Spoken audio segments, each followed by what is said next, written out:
नमस्कार, मैं हूं संजय शर्मा। आप देख रहे हैं 4 PM न्यूज नेटवर्क। 2 दिन पहले हमने शो किया था संजय जोशी क्या बीजेपी के नए राष्ट्रीय अध्यक्ष हो सकते हैं। राजीव रंजन सिंह जी पत्रकार जो नागपुर से ताल्लुक रखते हैं, संघ में बड़े अच्छे रिश्ते रहे हैं उनके, बड़े सूत्र पुख्ता रहे हैं। उन्होंने खुलासा किया था, उनको संघ के कुछ वरिष्ठ लोगों ने बताया था कि भाई संघ चाहता है कि संजय जोशी को राष्ट्रीय अध्यक्ष बना दो। मैंने उनसे कहा भी, मतलब आज मैंने उनसे बातचीत करते हुए कहा कि प्रधानमंत्री जी संजय शर्मा को बना देंगे, संजय जोशी को नहीं बनाएंगे। दोनों के बीच में इतनी सांप नेवले की लड़ाई है। तो संघ की रणनीति क्या है? क्या देवेंद्र फडणवीस का नाम आगे करेंगे, शिवराज सिंह चौहान का करेंगे, मोदी जी किस पे सहमति कर जाएंगे? इन तमाम बातों पे फिर राजीव रंजन सिंह से मैंने नए सिरे से बात करी कि देवेंद्र फडणवीस का नाम भी आगे चला गया। महाराष्ट्र का चुनाव बचाना है, महाराष्ट्र की सरकार बचाना है, तो बीजेपी के पास रणनीति क्या होगी? बहुत बढ़िया बोलते हैं, सीनियर जर्नलिस्ट हैं, बहुत अच्छी जानकारी रखते हैं, नौजवान पत्रकार हैं, अंतर्राष्ट्रीय एक मैगजीन में काम करते हैं, बहुत अच्छी जानकारी रहती है उनके पास। चलते हैं राजीव रंजन जी से और इन सब तमाम बातों पे हम उनसे बातचीत करेंगे कि बीजेपी का प्लान क्या है। 4 PM न्यूज नेटवर्क में बहुत बहुत स्वागत है राजीव रंजन भाई। अभी 2 दिन पहले हमने और आपने शो किया। संघ के करीबी एक व्यक्ति ने आपको बताया कि संजय जोशी को कितना पुचकार रहा है संघ, और हमने अपने शो में आपने खुलासा किया कि संघ चाह रहा है कि संजय जोशी भारतीय जनता पार्टी के अगले राष्ट्रीय अध्यक्ष हो गए। ये बात तो भारतीय जनता पार्टी और संघ में काम कर रहा बच्चा बच्चा समझ सकता है कि ये संभव नहीं है। मोदी जी मुझे और आपको अध्यक्ष बना देंगे, लेकिन संजय जोशी को नहीं बनाएंगे। वो कहेंगे संजय शर्मा को बना दो, वो भी संजय, ये भी संजय, लेकिन संजय जोशी को नहीं बनाएंगे। ये बात सब जानते हैं। लेकिन आपके उस खुलासे ने भारतीय जनता पार्टी के अंदर भूचाल ला दिया। मतलब मेरे पास मेरे पुष्ट सूत्र बताते थे, और मैं तो हैरान हो गया कि वहां तक बीजेपी के अंदर खलबली मचेगी, ये मैंने सोचा नहीं था। मुझे बहुत सारे नेताओं ने कहा कि आज ये वाला लिंक यूट्यूब का हर बीजेपी के कार्यकर्ता के पास जा रहा है, लाखों व्यू आए हैं उस पे। तो ये मुझे बताइए, उसके बाद नागपुर में जो आपके सूत्र थे, जो आपके बहुत करीबी थे और जो संघ की आपको सूचनाएं दिया करते थे, वो ठीक ठाक तो हैं? मतलब उनके ऊपर कोई प्रेशर, कोई चीज, कोई दबाव आप पे उन पे आया तो नहीं? देखिए, मैंने सूत्र का नाम तो बताया ही नहीं, तो सवाल ही नहीं उठता कि उनके ऊपर में कोई प्रेशर आए।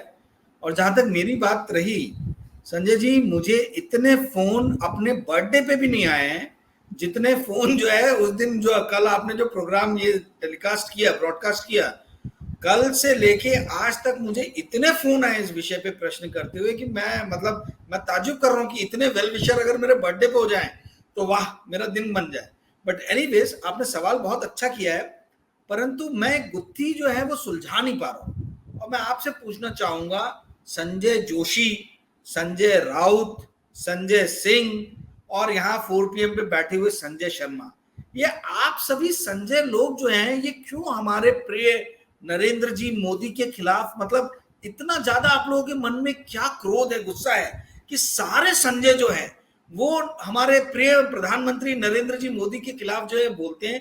ये कुत्ती में आज तक नहीं समझ पाया। थोड़ा सा आप संजय जी इसके ऊपर प्रकाश डालिए। देखिए, महाभारत की जब शुरुआत हुई थी, गीता की शुरुआत क्या थी? संजय उवाच। संजय ने कहा, वहां से शुरुआत होती है कि संजय का दिव्य ज्ञान जो है वो बता रहा है चीजों का। तो हमें तो आपके पास से युद्ध का दिखता था और संजय बोल दिया करता था। तो हमें तो नागपुर में बैठे हुए राजीव रंजन बताते हैं और हम दर्शकों के सामने बोल दिया करते हैं। तो संजय की भूमिका इतनी रहती है कि जानकारी आए, जानकारी बोल दें। तो मोदी जी की जो जानकारी आती है आप लोगों के माध्यम से, हम लोग बता दिया करते हैं। फिलहाल नागपुर में आपके सूत्र बहुत अच्छे हैं, मतलब ये पहली घटना नहीं है, और नेचुरली आप देश के उन पत्रकारों में से रहे हैं जिन्होंने बड़ी खोजपूर्ण खबरें की हैं। क्या लगता है कि संघ की रणनीति क्या रही होगी संजय जोशी के नाम पर मंथन करने से पहले? क्या ये आर पार की लड़ाई मान ली जाए, ये मोदी की और संघ की आर पार की लड़ाई, निर्णायक लड़ाई को इसको मान लिया जाना चाहिए कि अब ये लड़ाई निर्णायक मोड़ पर पहुंच गई है?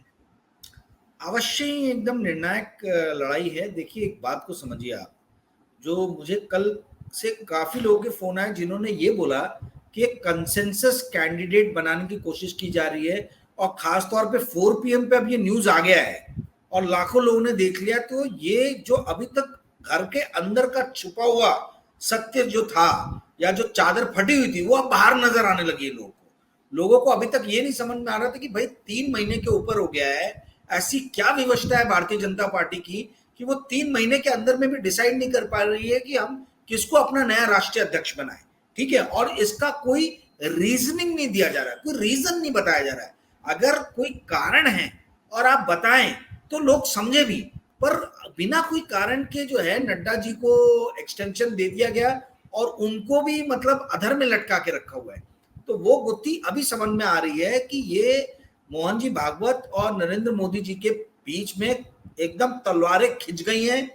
3 महीने से राष्ट्रीय स्वयंसेवक संघ एक नाम को पकड़ के बैठ गया है कि इसको हमें भाजपा का अध्यक्ष बनाना है, और कारण उसका ये है संजय जी कि ये चेक एंड बैलेंस रखना चाहते हैं।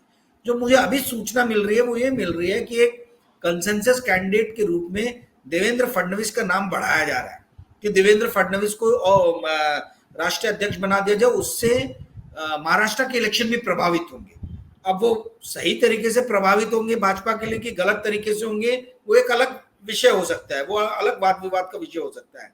किंतु ये एक कंसेंसस कैंडिडेट, कल मैं आपको बताता हूं बहुत बड़े लेवल की मीटिंग हुई है इन लोग की आपस में, जिसमें इस बात पे विवेचना की गई है, इस बात पे विचार विमर्श किया गया, और यहां तक मेरे सूत्र बता रहे हैं कि देवेंद्र फडणवीस के लिए दिल्ली में एक बंगला भी देख लिया गया है जहां पे वो भारतीय जनता पार्टी के राष्ट्रीय अध्यक्ष बनने के बाद में शिफ्ट होंगे। अब ऐसा, अब जो अभी तक धीरे धीरे चीजें चल रही थी एकदम से उसमें गति आ गई है। अब देवेंद्र फडणवीस का कुछ इस पे कमेंट आता है नहीं आता है, जो भी उनके सूत्र हैं उनके माध्यम से जो भी करीबी लोग हैं मैंने जानने का प्रयत्न किया है, परंतु अभी तक मुझे कुछ सही जवाब मिला नहीं है। पर यह बात एकदम सही है कि निर्णायक लड़ाई के मोड़ पे भारतीय जनता पार्टी और राष्ट्रीय स्वयंसेवक संघ पहुंच गए हैं। राष्ट्रीय स्वयंसेवक संघ कोई भी हाल में संजय जोशी को वहां पर बैठाना चाहता है, और नंबर 1 और नंबर 2 जो भाजपा में है वो किसी भी हाल में संजय जोशी को उस पद पे रहने नहीं देना चाहते हैं। तो अब ये तलवारें खिंच गई हैं। इस फैसले से ये किसको, कौन भारतीय जनता पार्टी की कमान संभालेगा, इस फैसले से पता चल जाएगा कि किसका पलड़ा भारी है। देवेंद्र का नाम और शिवराज सिंह चौहान, दोनों के नाम को अभी एकदम से काफी ज्यादा मतलब तेजी मिली है। हमें देखना यह है कि क्या मोहन जी भागवत इन नामों पे विचार करते हैं, क्या वो नाम स्वीकार करते हैं, क्या आरएसएस का जो पूरा संगठन है, जो टॉप लेवल पे बैठे हुआ थिंक टैंक है, उनके कोर्ट में बॉल डाल दिया गया है कि आप शिवराज सिंह चौहान के नाम को सोचिए या इनके नाम को, देवेंद्र के नाम को सोचिए। शिवराज सिंह चौहान का नाम और इसलिए भी थोड़ा सा ऐसा लग रहा है कि शायद परिवर्तित हो सकता है, क्योंकि ओबीसी लीडर हैं, पुराने लीडर हैं, काफी सीनियर लीडर हैं, और उन्होंने एडमिनिस्ट्रेशन बहुत संभाला है और राष्ट्रीय स्वयंसेवक संघ को बहुत मजबूत किया है मध्य प्रदेश में। तो यदि संजय जोशी के नाम पे आम सहमति नहीं बन पाती है तो आज की डेट में यही 2 बड़े नाम चल रहे हैं, शिवराज सिंह चौहान और देवेंद्र फडणवीस। ये माना जाता था कि देवेंद्र फडणवीस जो हैं वो नंबर 1 नंबर 2 में उन देवेंद्र को लेकर आपस में नंबर 1 नंबर 2 यानी मोदी और शाह के बीच भी आम सहमति नहीं बन पाई है। मतलब पहले से भी नहीं थी, वो दोनों में से एक के करीब और एक लेग पुलिंग करता रहता है। अब मैं कह नहीं सकता इस बातों को, क्योंकि मेरा को यकीन नहीं होता है कि मोदी जी और शाह के बीच कोई लाइन ऐसी होगी तो दूरी बनाती होगी, क्योंकि शाह तो बिल्कुल हनुमान की भूमिका में रहते हैं कि मोदी जी ने जो कह दिया उनको वही करना है। लेकिन जो देवेंद्र फडणवीस की राजनीति है महाराष्ट्र में, वो गडकरी से कितना मेल खाती है। गडकरी खेमा क्या देवेंद्र को आगे बढ़ते हुए देख के स्वीकार कर लेगा, और दूसरा देवेंद्र फडणवीस का एकदम महाराष्ट्र की राजनीति में गायब सा हो जाना, शांत हो जाना, बहुत पीछे चले जाना, क्या ये भी एक ऐसी संकेत है? क्योंकि जब डिप्टी सीएम की बात आई थी तो खुद फोन किया था जेपी नड्डा ने देवेंद्र को, वो तुम डिप्टी सीएम बन जाओ, वो तैयार नहीं थे डिप्टी सीएम बनने को। तो ये सारी राजनीति में क्या देवेंद्र फडणवीस तैयार होंगे अगर उनसे कहा जाए कि तुम्हें राष्ट्रीय अध्यक्ष बनना है? क्या लगता है आपको कि ये आसान हो जाएगा? पहले तो जो आपने टिप्पणी की मैं उस पर थोड़ा सा स्पष्टीकरण दे देता हूं। आपकी सूचना एकदम सही है कि नरेंद्र मोदी और अमित शाह के बीच में देवेंद्र फडणवीस को लेकर थोड़ा सा तालमेल नहीं है। कारण ये है, मैं आपको बताता हूं कि जैसे जो अभी अजीत पवार के साथ में इन लोगों ने हाथ जो मिलाया, ठीक है, तो इसमें ऐसा ये पता चला कि देवेंद्र फडणवीस की स्वीकृति नहीं थी, ये सेंटर से थोपा गया था, और इस चीज को ही लेके राष्ट्रीय स्वयंसेवक संघ बहुत नाराज है। जो कुछ कारण जिससे राष्ट्रीय स्वयंसेवक संघ नरेंद्र मोदी और अमित शाह से नाराज है उसमें से एक बड़ा कारण है अजीत पवार को अपने फोल्ड में लेना, अपने साथ में लेना। और देवेंद्र फडणवीस भी इस चीज के लिए सहमत नहीं थे। 2019 में जो फियास्को हुआ था अजीत पवार के साथ में मिलके, वो फियास्को देवेंद्र फडणवीस के मन मस्तिष्क से निकला नहीं था। उन्हें मालूम है कि भाई अजीत पवार के साथ में हाथ मिलाना थोड़ा खतरे से खाली है। पहले यही बात फैलाएगी हर जगह की देवेंद्र फडणवीस जो है वही अजीत पवार को लेके आए। मुझे भी कई लोगों ने ये बात बोली और शायद मैंने कभी आपके मंच पे भी बोला होगा, मुझे याद नहीं है। किंतु सच्चाई ये है, संघ के अंदर के लोगों ने मुझे कुछ बताया कि देवेंद्र फडणवीस की सहमति नहीं थी, ये अमित शाह का डिसीजन था कि ये एनसीपी अजीत पवार गुट को जो है आप अपने साथ में रख लो। लोग बहुत बोलते हैं कि अमित शाह बहुत बड़े स्ट्रैटेजिस्ट है, बहुत बड़े स्ट्रैटेजिस्ट है। मैं इस बात को मतलब मैं इस बात को सही नहीं मानता हूं, क्योंकि मैं अपने आंखों के सामने देख रहा हूं उन्होंने कितने बड़े बड़े ब्लंडर किए हैं। उसमें से एक बड़ा ब्लंडर ये अजीत पवार वाला ही है। ये इस बार जो 9 सीटें भाजपा 9 सीटों पे जो सिमट गई है, उसका एक बहुत बड़ा कारण जो है वो है अजीत पवार को अपने पक्ष में लेके आना। जो इनके अपने ट्रेडिशनल वोटर भी थे जो भारतीय जनता पार्टी के, वो भी वोट डालने के लिए निकले नहीं है। तो ये बात मतलब मैं कई कारण है, उसमें से एक कारण मैंने आपको बता दिया जो मुझे अंदर खाने से पता चला है। इनफैक्ट खड़से साहब का जो एंट्री नहीं हो पा रहा भारतीय जनता पार्टी के अंदर में, उसके पीछे भी एक बहुत बड़ा कारण यही है कि देवेंद्र फडणवीस और अमित शाह के बीच में जो है वो एक पटरी बैठ नहीं पा रही है। तो बेसिकली अमित शाह को देवेंद्र फडणवीस को नरेंद्र मोदी चाहते हैं, पर अमित शाह की नजरों में जो है देवेंद्र फडणवीस का वो कद नहीं है। ठीक है, अब आते हैं आपके सवाल पे कि क्या देवेंद्र फडणवीस का कद बढ़ जाए तो उससे गडकरी साहब की राजनीति या जो उनके लोग हैं क्या उनको किसी भी तरीके की चोट पहुंचेगी? देखिए, इसमें तो दो राय है ही नहीं। गडकरी साहब ने हाथ पकड़ के देवेंद्र को राजनीति सिखाई है। ठीक है, गडकरी साहब जब राष्ट्रीय अध्यक्ष बने थे तब देवेंद्र फडणवीस को बहुत सारी भूमिकाएं दी गई थी, यहां तक कि भारतीय जनता युवा मोर्चा के शीर्ष पद पे बैठाने में गडकरी साहब का बहुत बड़ा योगदान था देवेंद्र फडणवीस को। मैं खुद देवेंद्र फडणवीस के साथ में बहुत बार मैंने बातचीत किया। जब बनवारी लाल पुरोहित 2009 में इलेक्शन लड़े थे और जब मैं हितवाद में ही काम किया करता था, तब देवेंद्र फडणवीस उनके एजेंट थे, इलेक्शन एजेंट, और वो दिन भर हितवाद के ऑफिस में बैठा करते थे। तो कहने का अर्थ यह है कि उस लेवल से जो है वो देवेंद्र फडणवीस का कद बढ़ा है। 2014 में खुद देवेंद्र फडणवीस को 1 महीने पहले तक पता नहीं था कि वो मुख्यमंत्री बन सकते हैं। तो उनके हाथ में लॉटरी लगी थी। कारण ये था कि नरेंद्र मोदी उनको पसंद करते, चाहे वो कोई भी कारण हो। किस कारण से पसंद करते मुझे नहीं मालूम, पर नरेंद्र मोदी के गुड बुक्स में है देवेंद्र फडणवीस, इसमें किसी भी तरीके से कोई दो राय नहीं है। अब देखिए, गडकरी साहब जो हैं, उनकी राजनीति जो है, एक तो देखिए उनका स्वास्थ्य ठीक नहीं रहता, दूसरा यह है कि उनको बहुत मौके जो है मतलब राष्ट्रीय स्वयंसेवक संघ प्रोवाइड कराना चाहता था, परंतु जैसे हम नागपुर के लोगों के साथ हमेशा होता आया है, जामवंतराव धोटे के टाइम से लेके तो नितिन गडकरी के टाइम से लेके तो संजय जोशी तक, हम नागपुर के लोगों को छल कपट षड्यंत्र करके हमें ढेर किया गया है। नागपुर से जितने भी नागपुर के नेता उभरे हैं, इनको छल कपट से खत्म किया गया है। उसी छल कपट में गडकरी जी का नाम जो है या संजय जोशी जी का नाम जो है वो इस गर्त में डाल दिया गया कि वहां से ऊपर उठा के लाने में आरएसएस भली मदद कर रहा है, परंतु बहुत जतन, बहुत प्रयत्न करने पड़ेंगे और बहुत ही शक्तिशाली फोर्सेस हैं जो नागपुर के लीडर्स को उभरने नहीं दे रही है। हमें अभिमन्यु बना दिया गया है, नागपुर के नेताओं को अभिमन्यु बनाया गया है। संजय जोशी अभिमन्यु है, नितिन गडकरी अभिमन्यु है। छल कपट करके उनको घेरे में डाल के इनके जो पॉलिटिकल करियर जो है उसको ढेर करने का प्रयास किया गया है। तो संजय जी, अगर देवेंद्र फडणवीस को यह मौका मिल जाता है तो मुझे बड़ा आश्चर्य होगा, क्योंकि नागपुर के लोग अभिशप्त है जामवंतराव धोटे के समय से कि इनको छल कपट करके खत्म किया जाएगा, समाप्त किया जाएगा। आप देख लीजिए, नागपुर से ना आज तक बाबा साहब की जमीन है, ये बाबा साहब की कर्म भूमि है नागपुर। आज तक कांग्रेस ने नागपुर से कोई राष्ट्रीय अध्यक्ष नहीं दिया। आज तक नितिन गडकरी को छोड़ दें तो भारतीय जनता पार्टी ने किसी को आगे नहीं बढ़ाया था, वो भी नितिन गडकरी को छल कपट करके जो है पीछे कर दिया गया। संजय जोशी जो इतने कदावर लीडर थे एक समय में, उनको कैसे समाप्त किया गया। तो नागपुर के नेता अभिशप्त हैं। देवेंद्र फडणवीस शायद उस ट्रेंड को तोड़ने में कामयाब हो गए।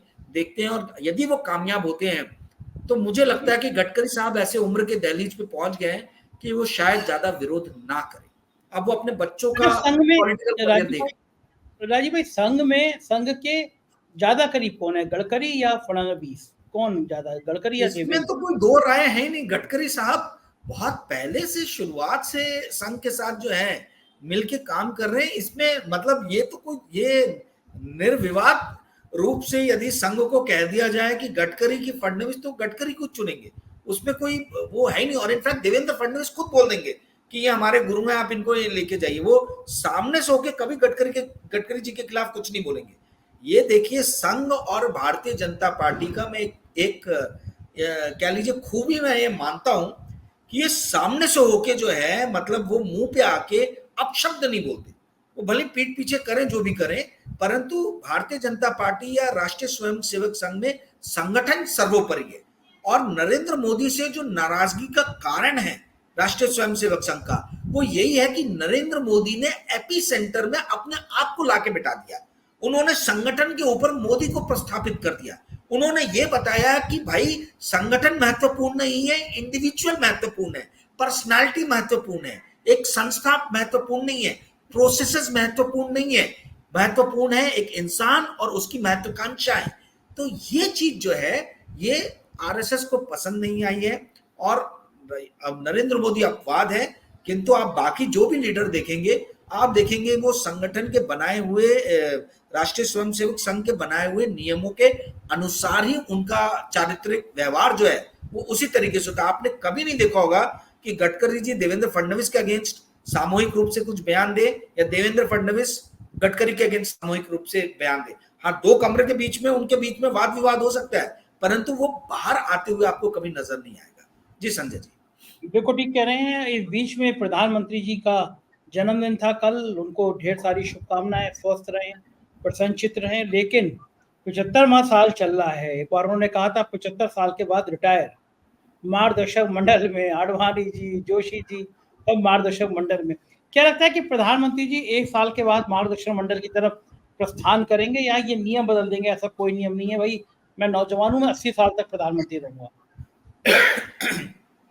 देखिए, नियम वो बदलना भी चाहे बदलेंगे तो जरूर, परंतु जिस तरीके से हवा बह रही है संगठन के अंदर और भारतीय जनता पार्टी के बाहर भी, वो अनुरूप नहीं है, मोदी जी के कार्य करने के लिए अनुरूप नहीं है। आप देखिए 2019 में जब ये आए थे, तो पहले 100 दिन के अंदर में इन्होंने बड़ी बड़ी घोषणाएं कर दी थी।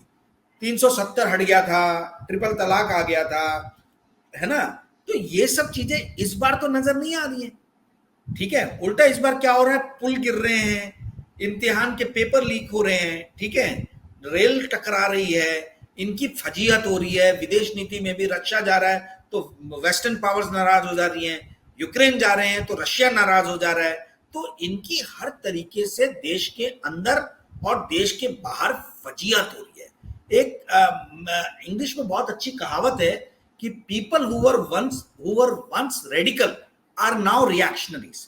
तो संजय जी, कैसा है कि किसी वक्त में जो आदमी ये बातें करता था कि मैं अकेला सब पे भारी, मोदी है तो मुमकिन है ना, रेडिकल फैसले लेना, डिमोनेटाइजेशन, है ना, रातों रात लगा देना, इस तरीके के जो फैसले करना, जीएसटी रातों रात जो है 4-4 5 पता नहीं कितने अलग अलग टाइप की चीजें घोषणा कर देना, है ना, बालाकोट स्ट्राइक हो जाना, ऐसे ना जाने कितने स्ट्राइक हुए। तो इस तरीके के रेडिकल स्टेप लेने वाला आदमी भी अब रिएक्शनरी हो गया है। सामने से जो एक्शन हो रहा है उसमें वो रिएक्शन कर रहा है, उसके अपने रेडिकल मूव्स नहीं है। तो ये मेरे दिमाग में जो नरेंद्र मोदी की जो छवि बन रही है पहले 100 दिन का काम देखने के बाद में और ये टेन्योर आने के बाद में, वो यही है कि मैं देख रहा हूं कि एक रेडिकल पर्सनालिटी का आदमी अब रिएक्शनरी हो गया है। अब वो जो है, वो फर्स्ट स्टेप जो बोलते हैं ना, वो लेने वाला काम नहीं कर रहा है, अब वो डिफेंसिव अप्रोच पे है। आप एक्शन ले रहे हो, वो रिएक्शन कर रहा है।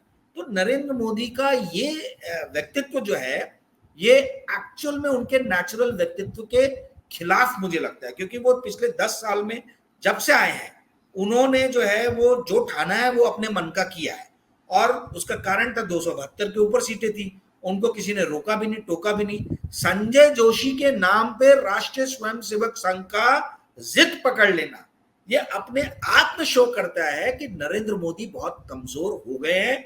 और यदि वो 75 के बाद में वो कौन सा इनका मंडल है, जो सलाह मंडल, मार्गदर्शक मंडल, तो मार्गदर्शक मंडल में यदि वो अपने आप को जाने, मतलब उनको किसी कारणवश जो है वो ठाने की मैं नहीं जाऊंगा, तो भी लोग उनको जबरदस्ती उठा के मार्गदर्शक मंडल में डाल देंगे। जी संजय, आप सोचिए कि ये भी कितनी पीड़ाजनक बात होती है कि उम्र का ये पड़ाव है, ये उम्र का अंतिम पड़ाव होता है। आदमी भाई 80 साल के बाद तो काम करने की स्थिति में होता भी नहीं है, मतलब लोग तो 70 साल के बाद ही बूढ़े होने लगते हैं, लेकिन मोदी जी अभी भी एनर्जेटिक हैं।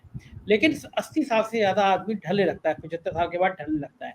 दूसरा जो विरोधी खेमा है, जैसे मान लीजिए योगी बनाम मोदी है, तो कोई भी इंसान ये सहज सोचेगा कि भाई मोदी की राजनीति अब 2 साल की रह गई, योगी की अभी 40 साल और होगी, 30 साल अभी और होगी, तो मुझे भैया जो 30 साल की राजनीति करनी है उसके में रहना चाहिए, जब दोनों में लड़ाई चल रही है। तो ये कितना पीड़ाजनक बात होती होगी कि उम्र के इस पड़ाव पर जो आरएसएस 10 साल से कभी बोला नहीं, पहले मंत्री तक नहीं बदले जाते थे आरएसएस के पूछे बिना, कहाँ गुजरात का मुख्यमंत्री तक बदल दिया, एक दो दो बार बदल दिया, और आरएसएस को पता भी नहीं कि मंत्रिमंडल, पूरा मंत्रिमंडल बदला जा रहा है।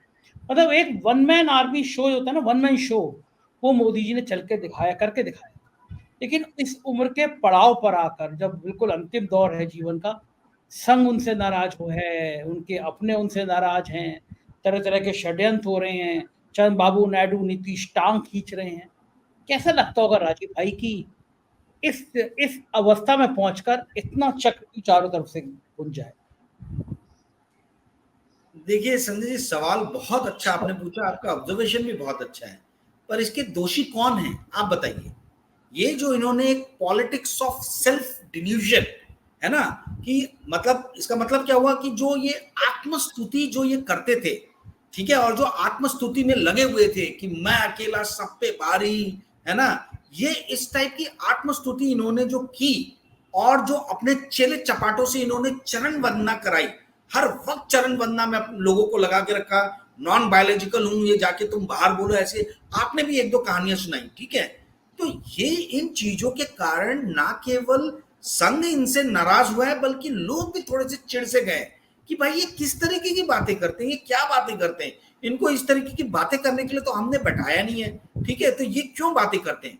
दूसरा जो एक चीज जिससे लोग चिढ़े हैं वो है रोमांटिक लव फॉर कॉर्पोरेट्स।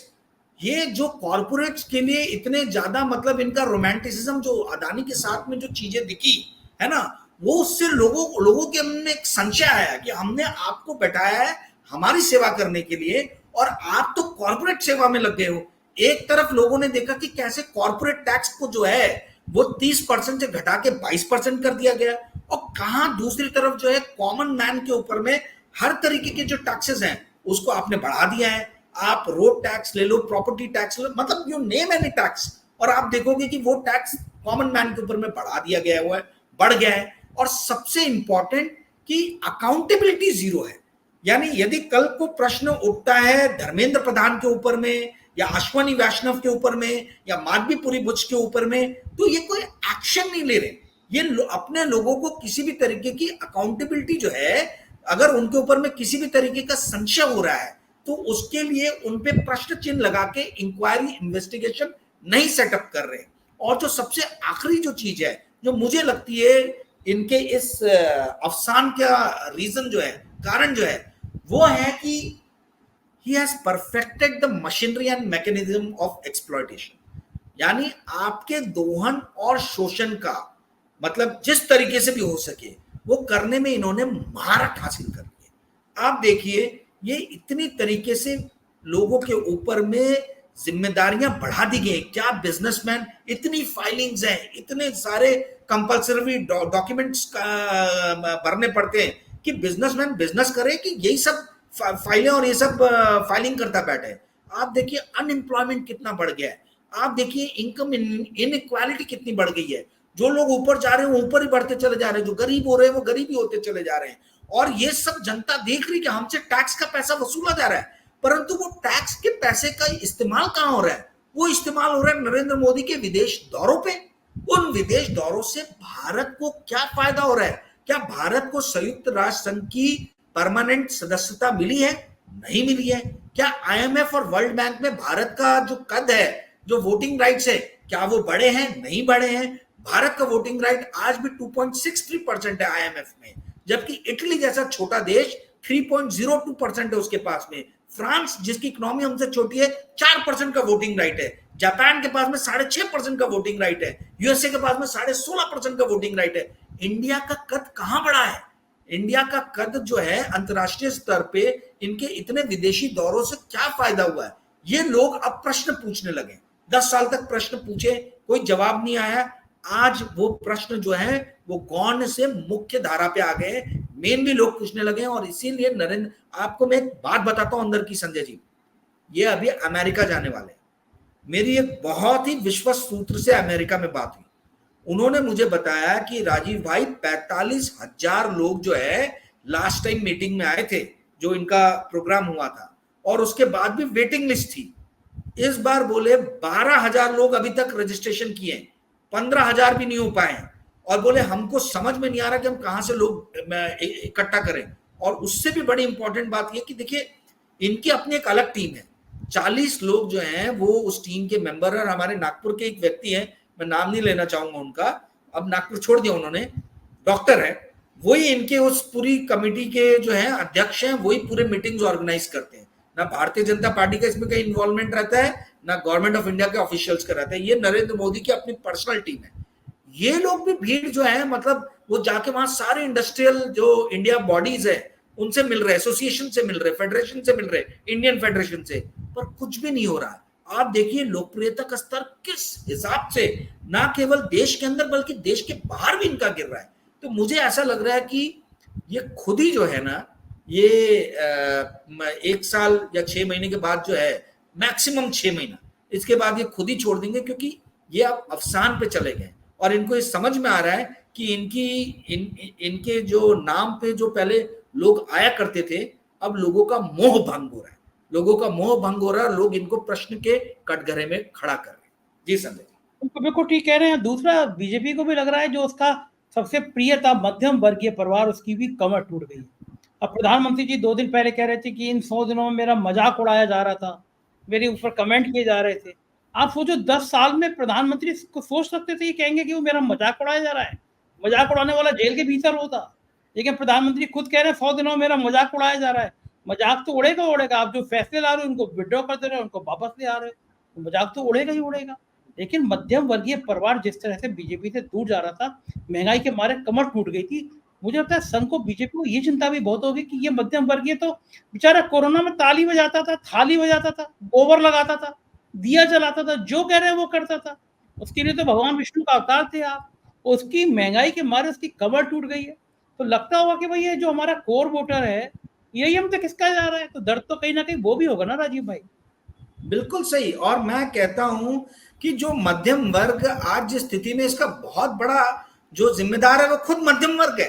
आप लोगों, जब आप लोगों को आर्थिक रूप से शोषित किया जा रहा था, जब आपको दिख रहा था कि आपके बच्चों की स्कूल की फीस इस कदर से आईएम आईआईटी हर एजुकेशनल इंस्टीट्यूट में बढ़ाई जा रही थी, तब आप क्यों चुप बैठे हुए थे?